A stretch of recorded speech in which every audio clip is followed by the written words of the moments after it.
Hello दोस्तों, आप सभी का अपने YouTube channel best education centre में हार्दिक स्वागत है। दोस्तों, हमने पिछले वीडियो में एक्सरसाइज 4.4 के कुछ इंपॉर्टेंट प्रश्न को किए थे, ठीक है, जिसमें पहला और दूसरा कंप्लीट हो गया था और मैंने ऐसे प्रश्न को भी कराया था जो कि आपके एग्जाम में जरूर आते हैं।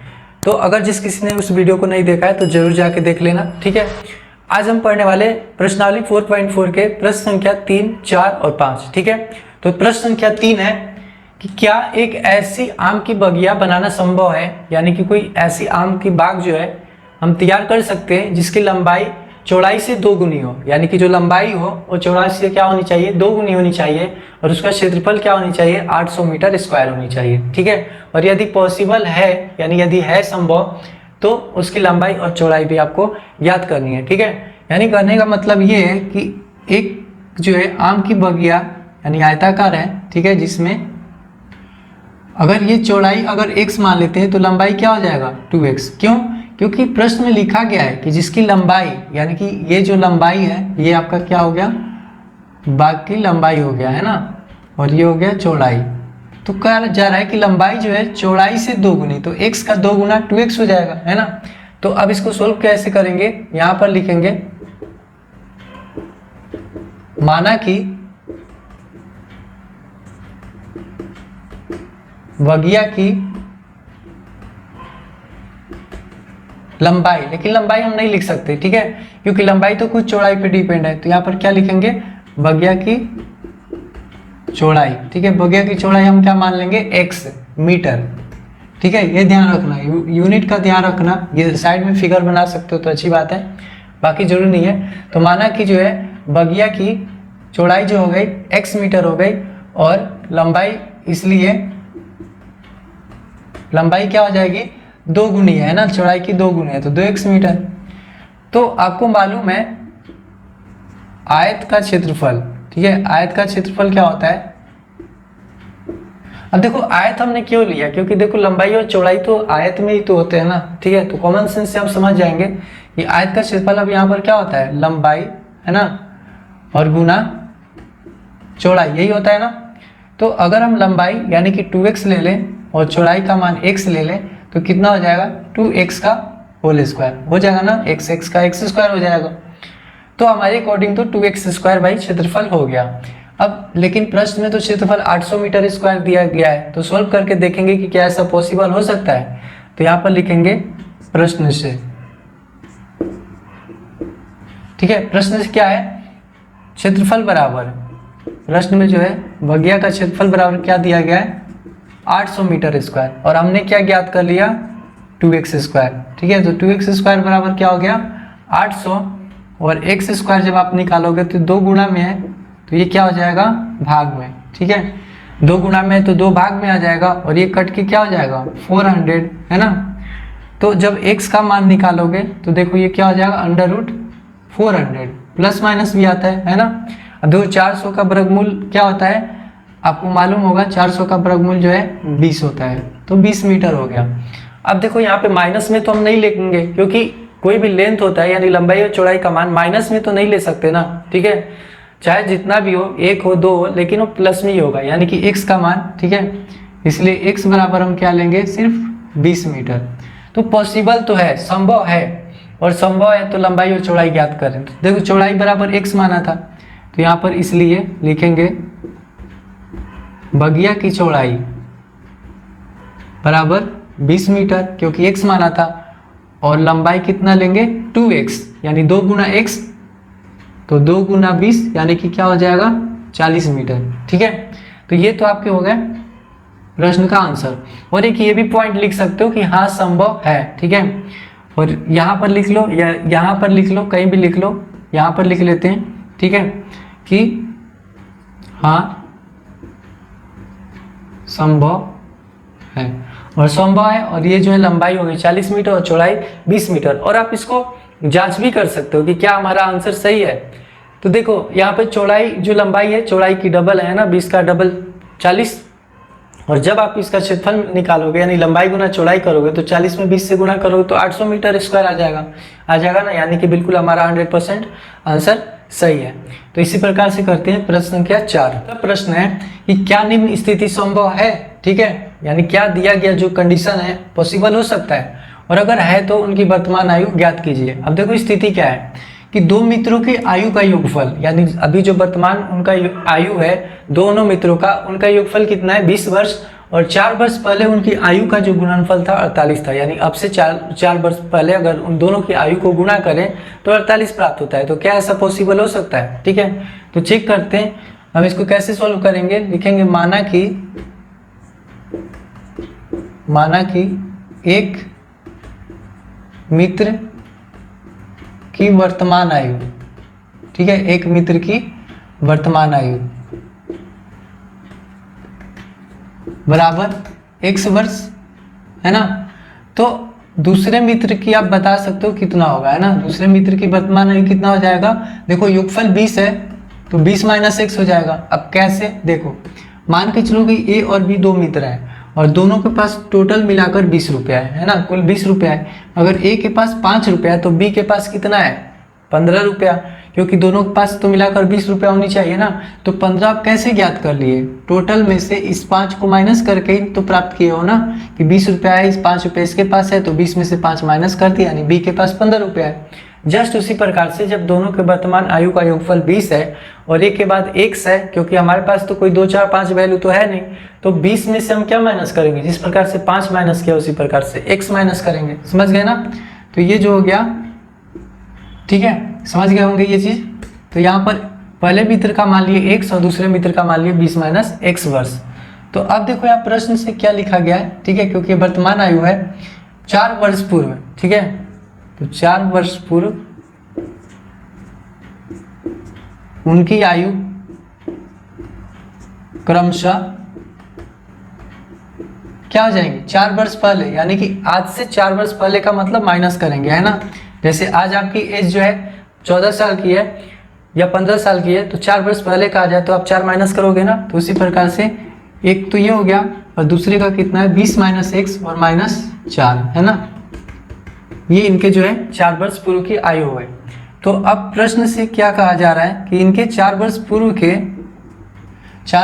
उनकी आयु का गुणनफल 48 है। तो 4 वर्ष पहले कितना इनका उम्र है, x माइनस 4 एक का है, और दूसरे का देखो 20 में से 4 माइनस करेंगे तो क्या प्राप्त हो जाएगा 16, और यहाँ पर हो गया माइनस x, समझ गए ना।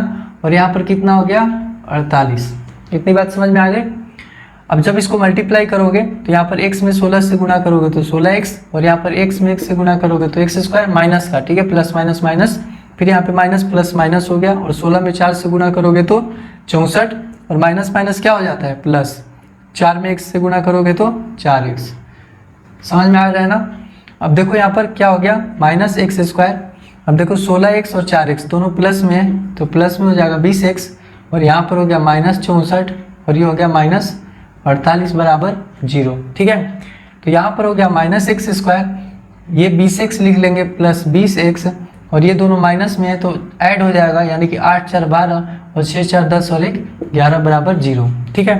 तो ये तो हमें द्विघात समीकरण प्राप्त हो गया। अब हमें इसमें जांच करनी है कि क्या ये द्विघात समीकरण के जो है वास्तविक हल प्राप्त होंगे या नहीं होंगे, क्योंकि वास्तविक हल का मतलब यहाँ पर क्या है, किसी व्यक्ति का एज जो है वास्तविक ही तो प्राप्त होगा ना। और अगर वास्तविक अगर नहीं है तो फिर ये हल संभव नहीं है, यानी कि ये स्थिति संभव नहीं है। तो इसको हम जैसे पिछले वीडियो में मैंने आपको समझाया था जांच करने के लिए बी स्क्वायर माइनस 4ac बराबर करके, उसी प्रकार से जांच करेंगे। तो इसी प्रकार से अगर हम इसमें a b और c अगर अलग करें तो a बराबर क्या हो जाएगा, यहाँ पे देखो एक्स स्क्वायर का गुणा कुछ नहीं होता है तो 1 होता है, और माइनस 7 में तो माइनस 1 हो जाएगा। b का मान कितना हो जाएगा प्लस 20, और c का मान कितना हो जाएगा माइनस 112। इतनी बात समझ में आ गई। तो फॉर्मूला लिखेंगे इसके, इसलिए बी स्क्वायर माइनस 4ac बराबर, ठीक है।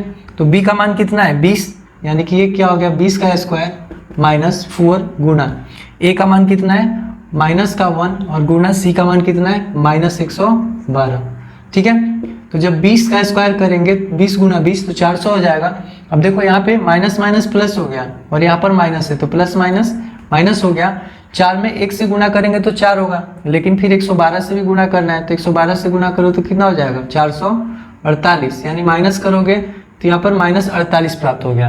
अब देखो आपको याद होगा, ठीक है, जिस प्रकार से मैंने पिछले वीडियो में समझाया था कि यदि बी स्क्वायर माइनस 4ac का मान 0 से कम आ जाए यानी माइनस में आ जाए तो उसके वास्तविक मूल प्राप्त नहीं होंगे। ठीक है, तो यहाँ पर लिखेंगे क्योंकि B square minus 4ac is less than 0।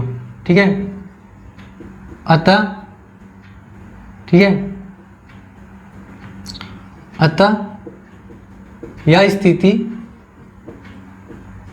संभव नहीं है। ठीक है, पॉसिबल ही नहीं है क्योंकि इसका कोई वास्तविक हल ही प्राप्त नहीं होगा, है ना, वास्तविक मूल्य प्राप्त नहीं होगा। तो इस प्रकार से हम दूसरा प्रश्न को सोल्व करेंगे। दोस्तों प्रश्न संख्या 5 है कि क्या परिमाप 80 मीटर और क्षेत्रफल 400 मीटर स्क्वायर का एक पार्क को बनाना संभव है, यानी कि एक ऐसा पार्क जिसमें जब हम सोल्व करें, कैलकुलेशन करें लंबाई और चौड़ाई के अकॉर्डिंग, तो उसके परिमाप 80 मीटर आ जाए और उसका क्षेत्रफल 400 मीटर स्क्वायर आ जाए। ठीक है, तो ऐसा पार्क बनाना संभव है और यदि है तो उसकी लंबाई और चौड़ाई ज्ञात करनी है आपको। ठीक है, तो यहाँ पर जो है उसी प्रकार से जो है जैसे पिछला प्रश्न क्या था, माना कि ठीक है, माना कि पार्क की लंबाई, ठीक है, माना कि पार्क की लंबाई बराबर x मीटर और चौड़ाई बराबर y मीटर। ठीक है, यहाँ पर x और y मान लेते हैं। ठीक है, क्योंकि एक दूसरे पे डिपेंड तो है नहीं यहाँ पे लंबाई चौड़ाई। तो आगे हम इसके प्रश्न के अकॉर्डिंग देखेंगे, इसलिए प्रश्न से अब देखो परिमाप दे रखा है। ठीक है, परिमाप 80 मीटर और क्षेत्रफल 400 मीटर स्क्वायर, तो इन्हीं दोनों से हम जो है समीकरण प्राप्त करेंगे। तो यहाँ पर परिमाप बराबर 80 मीटर है और आपको मालूम होगा, ठीक है, कि जो आयत का परिमाप होता है, आयत का परिमाप क्या होता है, 2 गुना लंबाई और प्लस चौड़ाई, यही होता है ना, 2 गुना लंबाई प्लस चौड़ाई होता है। और जो क्षेत्रफल होता है वो क्या होता है, लंबाई गुना चौड़ाई, है ना। तो इसी को हम यहाँ पर रखने हैं। तो परिमाप जो है 2 गुना लंबाई प्लस चौड़ाई, लंबाई का मतलब x और चौड़ाई का मतलब हो गया y, है ना, बराबर 80 मीटर। तो यहाँ पर x प्लस वाई बराबर क्या हो जाएगा 80, और यहाँ पर गुना में 2 है तो 2 क्या हो जाएगा, भाग में हो जाएगा। तो इस प्रकार से ये x प्लस वाई बराबर क्या प्राप्त हो गया 40। ठीक है, तो इसको मान लेते हैं हम समीकरण 1। ठीक है, या फिर एक काम करते हैं कि यहाँ पर y की वैल्यू निकाल लेते हैं और इसको कर लेते हैं 40 माइनस x। ठीक है, और इसको मान लेते हैं समीकरण 1। और ऐसा क्यों किया वो आपको आगे चल के पता चलेगा। ठीक है, अब देखो दूसरा कंडीशन है कि इसका क्षेत्रफल 400 मीटर स्क्वायर होनी चाहिए। ठीक है, तो यहाँ पर लिखेंगे पुनः प्रश्न से पार्क का क्षेत्रफल कितना है 400। ठीक है, पार्क का क्षेत्रफल कितना है 400 मीटर स्क्वायर है। तो पार्क का क्षेत्रफल लंबाई गुना चौड़ाई, और लंबाई गुना चौड़ाई का मतलब क्या हो गया x गुना y बराबर 400। ठीक है, अब देखो इस y का मान जो है यहाँ पर रखना है। ठीक है ना, तो समीकरण 1 से, ठीक है, समीकरण 1 से y का मान रखने पर,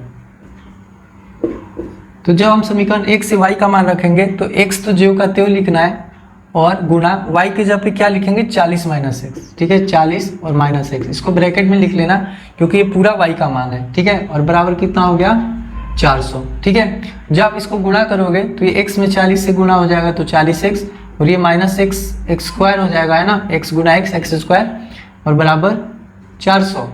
और जब इसको उस साइड करोगे, ठीक है, क्योंकि माइनस में उधर जाके क्या हो जाएगा एक्स स्क्वायर प्लस में हो जाएगा, और ये प्लस में है तो माइनस में हो जाएगा, और ये कितना है 400, तो ये तो प्लस में है क्योंकि हम इन सबको उधर ले जा रहे हैं, तो ये तो ज्यों का त्यों रहेगा 400। तो ये तो हमें क्या प्राप्त हो गया द्विघात समीकरण। तो अब इससे हमें जांच करके ये मालूम करना है कि क्या ऐसा संभव है, और अगर संभव है तो हमें लंबाई चौड़ाई ज्ञात करनी है। तो मैं अब यहाँ पर इसको रफ कर देता हूँ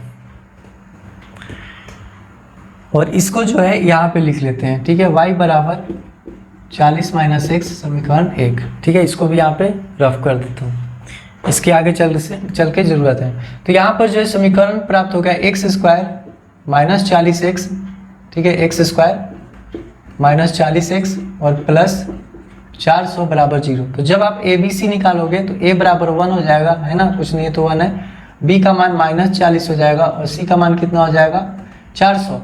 तो इसलिए बी स्क्वायर -4ac बराबर क्या हो जाएगा, बी का मतलब हो गया -40 और इसका होल स्क्वायर -4 गुना ए का मान 1 हो गया और सी का मान हो गया 400। तो 40 का स्क्वायर हो जाएगा, ठीक है, 40 का स्क्वायर यानी कि 1600, है ना, 4 का स्क्वायर 16 और 2 जीरो हो जाएगा, माइनस माइनस प्लस, और यहाँ पर 4 में 1 से गुना करेंगे तो 4 होगा, फिर 400 से गुना करेंगे तो ये भी क्या हो जाएगा 1600, यानी क्या प्राप्त हो गया 0। तो जब 0 प्राप्त हो या 0 से अधिक प्राप्त होता है तो मूल्य वास्तविक होता है, यानी कि ये जो है संभव है, ठीक है। यहाँ पे लिखेंगे क्योंकि बी स्क्वायर -4ac बराबर 0, अतः यह स्थिति संभव है। अब आगे कि यदि संभव है तो इसकी लंबाई और चौड़ाई ज्ञात करें, ठीक है। तो देखो अब हम क्या करेंगे, आप किसी भी विधि से यहाँ पे सोल्व कर सकते हो, ठीक है। तो यहाँ पर आप चाहे द्विघात समीकरण के जो है द्विघाती सूत्र का प्रयोग करके कर लो। तो इसलिए x बराबर, ठीक है, x बराबर क्या हो जाएगा -b plus minus B square -4ac open में 2 है। ये आपको फॉर्मूला मैंने पिछले वीडियो में बता दिया है और आपके बुक में भी दिया हुआ है, ठीक है। तो अब देखो यहाँ पर क्या होगा कि -b यानी कि माइनस और b का मान कितना है -40 plus minus B square -4ac, B square -4ac का मान हमने कितना निकाला है 0, तो यहाँ पर डायरेक्ट 0 रख लेते हैं और 2a का मान कितना है 1, ठीक है। तो इस प्रकार से आप देखोगे x बराबर क्या हो जाएगा माइनस माइनस प्लस हो गया और ये तो 0 ही हो गया, ठीक है। ये क्या हो गया प्लस माइनस 0, 0 का वर्गमूल 0 होता है और नीचे क्या है 2, तो ये कट जाएगा, यानी क्या प्राप्त हो जाएगा 20 मीटर, ठीक है। यानी कि हमारे पास जो है x का मान 20 मीटर यानी कि लंबाई क्या प्राप्त हो गया 20 मीटर, ठीक है। तो हम यहाँ पर लिखेंगे, इसको भी रफ कर देता हूँ, आप स्क्रीनशॉट ले लो या पॉज करके नोट कर लिया करो, ठीक है।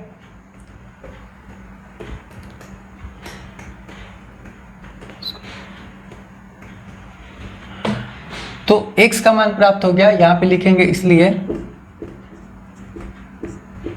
पार्क की